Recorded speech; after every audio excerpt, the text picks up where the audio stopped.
পটুয়াখালী রাঙাবালী উপজেলার সদর ইউনিয়নের চর যমুনা সংলগ্ন মাছের চরের সংরক্ষিত বনের গাছ কেটে বনভূমি দখল করে মাছের ঘেরের আয়তন বাড়ানো নিয়ে সংবাদ প্রকাশের পর বিষয়টি নিয়ে তোলপাড় শুরু হয়েছে। প্রমাণ লোপাট করতে মরিয়া হয়ে উঠেছে বনখেকো চক্রটি। তবুও এ ঘটনায় গঠিত ৩ সদস্যের তদন্ত কমিটি রবিবার দুপুরে ঘটনাস্থল পরিদর্শন করতে এসে অপরাধের প্রাথমিক সত্যতা পেয়েছেন বলে জানান।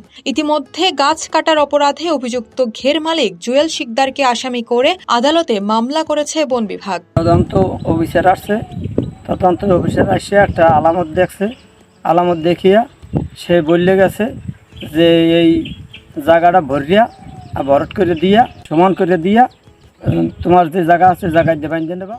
এর আগে গত ৭ই মার্চ বিভিন্ন সংবাদ মাধ্যম ইলেকট্রনিক মিডিয়ায় সংরক্ষিত বনে বনখেকো চক্রের থাবা শিরোনামে সংবাদ প্রকাশিত হয়। সংবাদটি নজরে আসে বন বিভাগের। তাৎক্ষণিক ৩ সদস্যের একটি তদন্ত কমিটি গঠন করা হয়। পটুয়াখালী সরকারি বন সংরক্ষণ তারিকুল ইসলামকে আহ্বায়ক করে এই তদন্ত কমিটি গঠন করা হয়।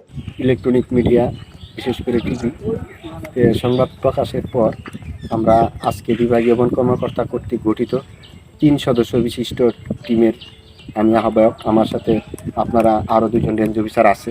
আমরা সরজমিনে পরিদর্শন করলাম। সরজমিনে পরিদর্শন করে এটা আমরা বিভাগীয় বন কর্মকর্তা যিনি আছেন ওই মহোদয় বরাবর আমরা একটা প্রতিবেদন দাখিল করব। আর প্রাথমিকভাবে উনি যে সংস্কার করছেন কিছু গাছ কাটার আলামত আমরা দেখেছি, সেটা পেয়েছি। এটার মধ্যে মনে হয় ইতিমধ্যেই জানতে পারলাম যে আইনানুগ ব্যবস্থা ইতিমধ্যে গ্রহণ করা হয়েছে। কমিটির অন্য সদস্যরা হলেন বন বিভাগের রাঙাবালী রেঞ্জ কর্মকর্তা অমিতাভ বসু ও চর মন্তাজ রেঞ্জ কর্মকর্তা KM মনিরুজ্জামান।